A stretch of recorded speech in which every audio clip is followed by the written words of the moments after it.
Let us go ahead and I'll start showing my screen. So today we are talking about manufacturing. So again, hopefully people wanting to learn, understand my background. So this is Marjorie Adams. I'm the CEO of Fourlane. My background is in manufacturing. So that's where I came from, private industry, where I have the most experience manufacturing of motherboards. Back in the day, they did not have a system when I originally started there. We did outsource pieces of the manufacturing process. So a lot of people we see don't like to touch inventory. We talked about that last week. People don't like to touch inventory. People don't like to touch manufacturing either. And so, but it was something that was natural for us, for me anyway, because that's where I grew up in the business world, was in a manufacturing company. So we're going to talk a little bit about this today, how to handle build to stock versus build to order inside of QuickBooks. A lot of times people get held up. They say, I'm a manufacturing company.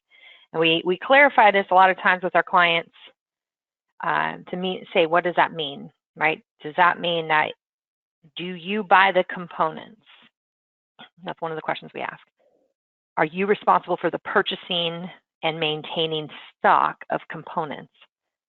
Because sometimes when we outsource our manufacturing, the manufacturing company actually buys the components, right? And they assemble them, and then they actually give us a finished good, and all we pay for is the finished good. So that is sometimes a process. And even though it is our outsourced manufacturing firm doing this, we don't really have to, we're not responsible for tracking the life cycle of that manufacturing, right? So we don't really consider that manufacturing internally. We like those manufacturing clients because those are the easiest. But then there's the companies that do provide the stock for the components, right? So they have to get the components, they have to source the components, negotiate the prices for them, all those things, provide it to the manufacturing company, and then the manufacturing company does some things. Then sometimes those components come and they are brought into the warehouse, and then there's another piece that gets outsourced, maybe to like a painter or a finisher or something like that once they're here.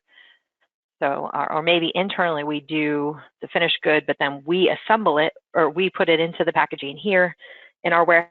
So there's just a lot of different steps there. So we're going to talk about the two different pathways of how to handle manufacturing inside of QuickBooks. That's what my goal is today, to walk away with the kind of two different pathways of how we can account for manufacturing processes inside of QuickBooks. And we're going to look at this as build to stock versus build to order. So as you guys know, I spend most of my time inside of QuickBooks, but let me just show this slide here so I can give you kind of a high level. So starting with build to order, right? So what this means is that an order is placed and then I go assemble my parts, right? I am not assembling them ahead of time. What we see as build to order, some people don't even have a warehouse, they just have assembly. What we'll see is we'll see high customizations on the orders, right? So I have maybe some base components that I assemble together, but then beyond those base components, it can go any which way, any which direction, which therefore could lead to a lot of cost swings, right? So I'm going to add it in, you know, a platinum finish versus a bronze finish, right? That might have varying costs. So there's high customizations. Or maybe in the embroidery field, as an example, you see that we have, you know, somebody decides just to put on a pillow, Coach, and then somebody decides to put on a pillow, you know, a quote from a famous person, right? So significant more cost will go into the more words on that finished good. Okay, so high customizations and therefore high cost swings when it comes to the items, build to order. Also job costing. So outside of just the components, we are trying to cost other things outside of just the components that get put together for inventory. right? So we're trying to add in labor costs, or we're trying to add in freight costs, or we're trying to, you know, there's lots of different things that can go into a finished good pricing. Maybe we have to allocate some warehousing costs, you know, so there's other job costing, other expenses that we would have coming in that would contribute to this order, right, which is really a job. So build to order. Hopefully that makes sense. Then we have build to stock, right? So build to stock, the assembly process is driven by a low quantity on hand. I'm getting low in stock on this item. I'm going to go do a manufacturing run. Right? Or I have so many orders coming in, so therefore my projected quantity on hand is low, so I need to do a manufacturing run, or seasonality, or whatever it is, right? So the assembly process is not driven by an order being placed, but by quantity on hand. In build to stock situations, we generally see pretty consistent costing because that manufacturing run is going to be pretty consistent, right? I'm gonna go run 1,000 pieces. I don't know who they're going to yet, but it'll be very assembly line, consistent costing. And there isn't really job costing needs outside of the inventory components. Mostly we're just talking product margins in build to stock areas, okay? Not all of these are perfect in any situation, but this is just kind of how I'm separating them in this training today so that we can make sure that we're understanding how to handle this inside of QuickBooks. So we're going to start, even though I have build to order on top here, we're going to start with build to stock inside of QuickBooks. So the way that we train our customers is that if you are building to stock, that is a good opportunity for us to use an inventory build assembly, okay? So a lot of people, they say, I'm a manufacturing company, I'm in QuickBooks, I need to use assemblies. But we only suggest they use assemblies if we are building to stock, and there's a couple different reasons for this. So the first reason for this is when you're looking at a build assembly form, there is no customer, right? I can come in here and in Enterprise, I can customize my data layout, and I can add in extra things in the header, I can add in extra columns, but there is not an ability to tie this to a customer job on this form, right? So when we're talking about job costing for things and we go in and we enter a bill, that's an example, right? We can tie this bill to the customer, to the job in here. Put in a fake customer. This is my file I set up last week for my costing, a fake job. So I can tie a bill to a customer job. On a journal entry, I can tie it to a customer job. On a credit card transaction, on a check. Obviously, on an invoice, I can tie it to a customer job. On a build assembly form, you cannot tie it to a customer job. I can add a custom field on here, and I can type in who the job is, but it will not link directly to my customer job. We're talking about needing job costing, right, outside of just assembling the parts. This is not the best pathway for that reason. Now, when we're building to stock and we're saying, okay, I'm just going to put 1,000 of these parts on the shelf, this assembly one product of mine,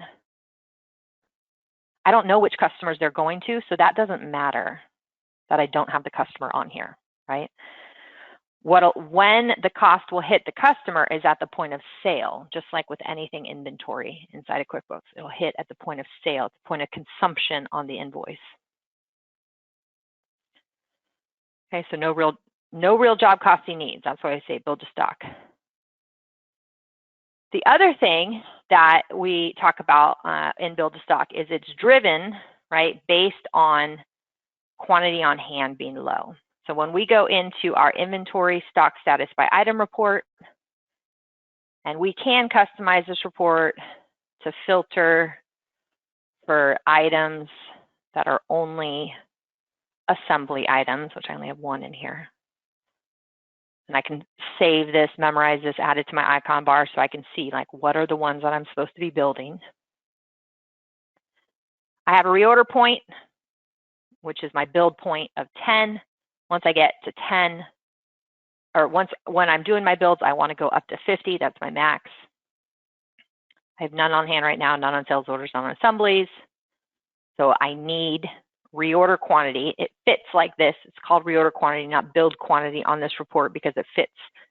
This is the same report that we order components from as well. But that tells me how many I need to build, 50, right? It says, yes, I need to build these 50. Now in the component world, we just go in and auto create POs.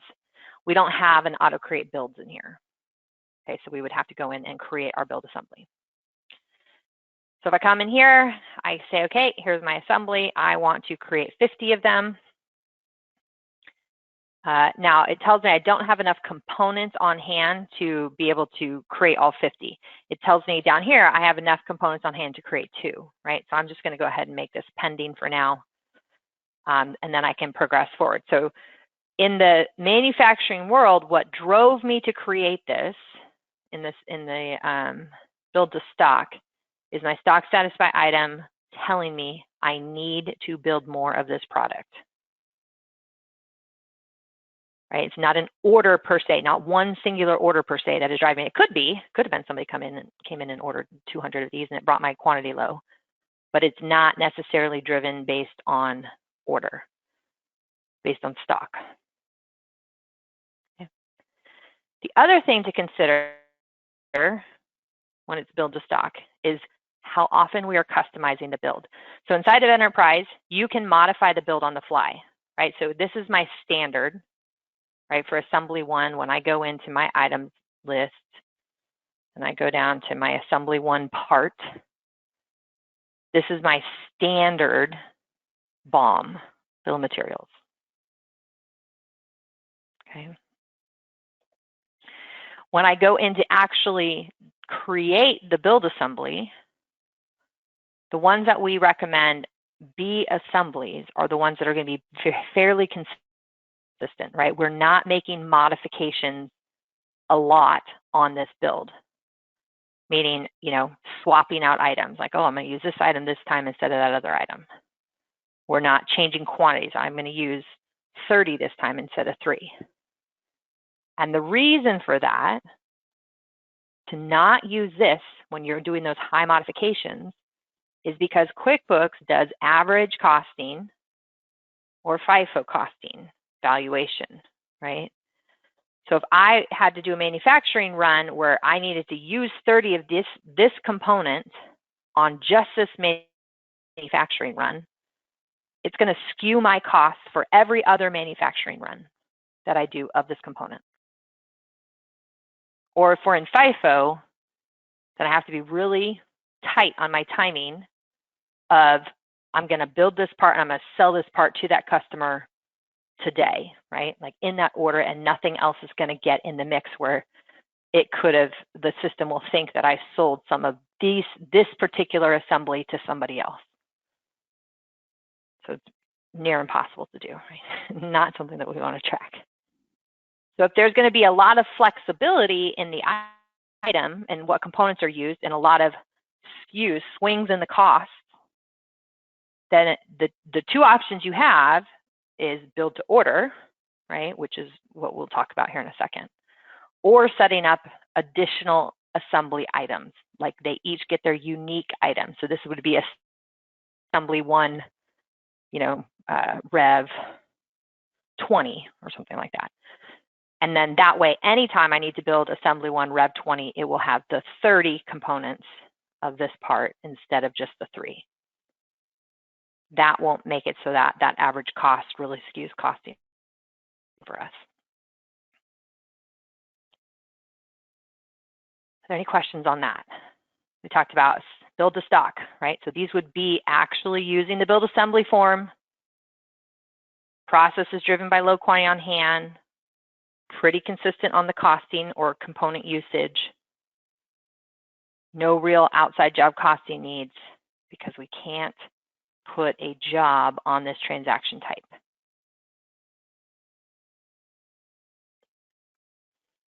Awesome. So now let's get into, I'm not seeing any questions come in. So let's get into our build to order. So a lot of times where we'll see build to order,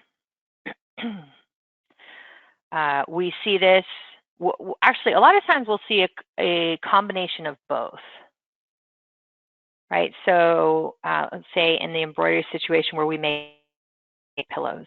So we will go and we will make 100 red organic cotton pillows. I have no idea. I'll go make 100 of those. That is my assembly. Those are build to stock. And then my build to order component comes in when I utilize one of those red pillows and some labor and some string, I don't know what you use, and and some sequence or whatever it is, right? That makes it custom. I'll take that base assembly and use it in my build to order. Okay, so we do see a lot of combinations of both. And we try to get people in their workflow to get to what can we build to stock? Because the more we can build to stock, the more we can build ahead of time and have an assembly line, right? That's why the Ford assembly line, right? So if we can have that assembly line, it lowers our cost because we're going in there and we're doing 100 of them all at one time. Get them done. That'll lower our cost. That'll lower our labor cost. That'll lower our machining costs. We can build a lot of them at a time. So if we can get as close as we can to what goes on the shelf ahead of time, that is the most ideal situation. And then just the last pieces come in the build to order piece. Okay. So we do see a lot of combinations of both. But where we see a lot of build to order, anything that is customized. So if you have the opportunity on your website to, as an example, I sell barbecue sauce and I sell a 6-pack of barbecue sauce and the customer gets to choose which sauces go into their 6-pack.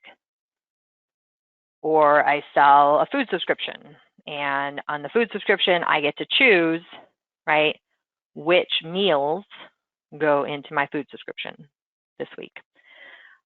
Then we'll see things like one, I'm sure if anybody's heard my trainings before, I talk about a trailer.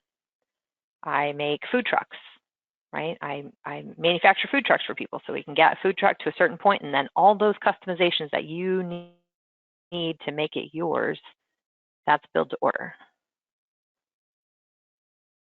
So in build to order, we suggest doing it a different way. Now, you do have the opportunity to set up a new item for every single one of your build assemblies if you only do build to order, right? You can go set up a new item. QuickBooks Enterprise can handle that volume of items, 100, they can go to 1 million items. I mean, but it is limited, so you have 1 million. So hit that million, your millionth customized food truck, then we're gonna have to talk about what we're gonna do. But you could go in and set up items. That is a possibility, is to go in and set up items. But it's not the most effective use of our items list, right? Because everyone's going to be unique. And then you know what else is also going to be unique? The customer we're selling it to. So there will be 2 uniques in there. We don't necessarily need 2 uniques, right? So if we know that the customer job we're selling it to is going to be unique because they're the ones placing with us, we don't need to also make the item unique, which is why we suggest using sales orders instead. Now, of course, this could start with an estimate if you are quoting people out and getting their buy-in and everything like that. But the driver, right, for I need this many components, the driver is going to be from the sales order because a sales order drives demand for product, just like a pending build assembly.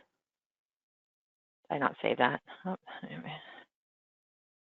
Build a new, yeah, pending. Just like a pending build assembly drives demand for product, right? So you can see the shortage in here. Not a posted transaction yet. I have not removed any of these components to build them into the finished goods. I still have 0 quantity in hand of this finished good. It is a pending, non-posting transaction.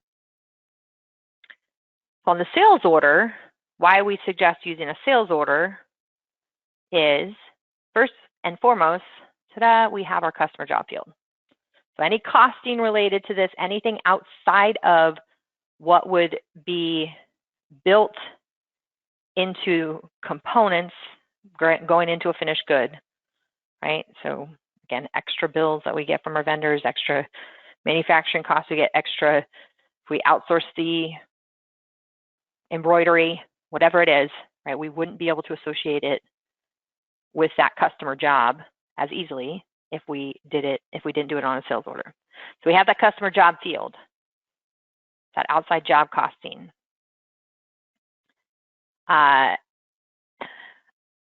We're not driven in our assembly process by a low quantity on hand, right? Most of the time in the build to order world, build to order world, whoops, I was confusing myself for a second.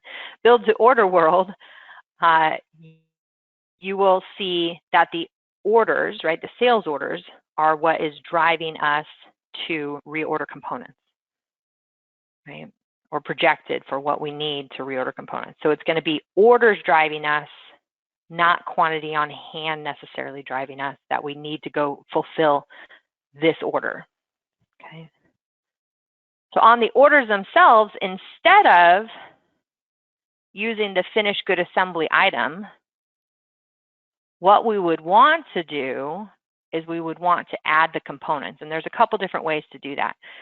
A lot of our clients do use group items at this point, right? So they have the base trailer, again, and then I have how many of each component. So building it exactly the same way, 2, 3, 1, 4.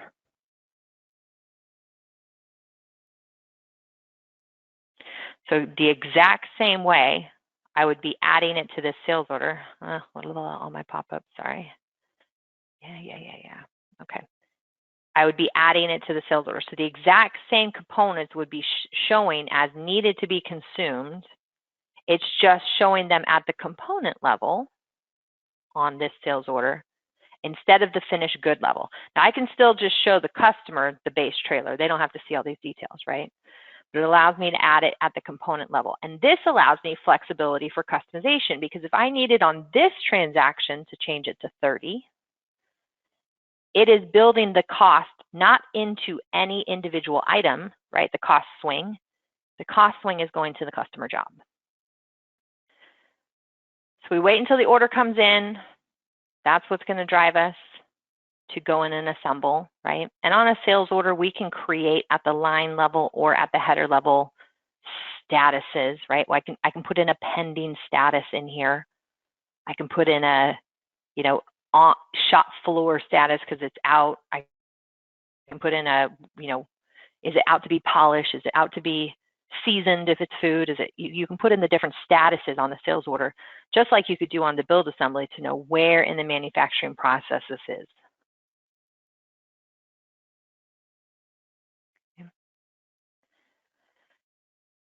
Having the flexibility of being able to add in, I could add in additional items like, hey, on this one, the customer actually wants me to also add in this part, right, which comes with a different cost. So that customizations and cost swings are not maintained at the item level, and we don't have to be worried about that average cost going all over the place. Okay, because it's at the job level that the cost is really the cost swings are being maintained on build to order. Hopefully that all makes sense. And a sales order is also a non-posting transaction, right? So on my build assemblies, I'm just going to make sure I'm using some of the same parts. So here's one. I'm going to replace this part in here. Okay. And I can say save. So when I go in now to my stock status item report, and I look at that product, right? So it's 1123A01. 1123A01. I have 2 on a sales order right now, because that's that sales order that I created. So it's driving demand for my product. And I have 100 on assemblies, because I need 100 of them to build these 50 components, right? So both transactions are driving the need for product.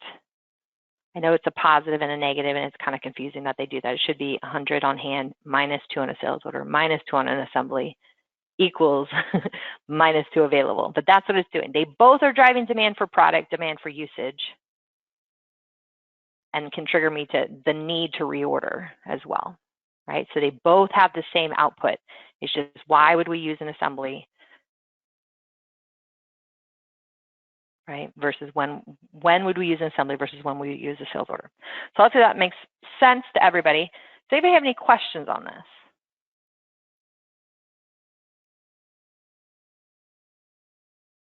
I'll give a couple seconds for questions. Okay, we've got 2 minutes left.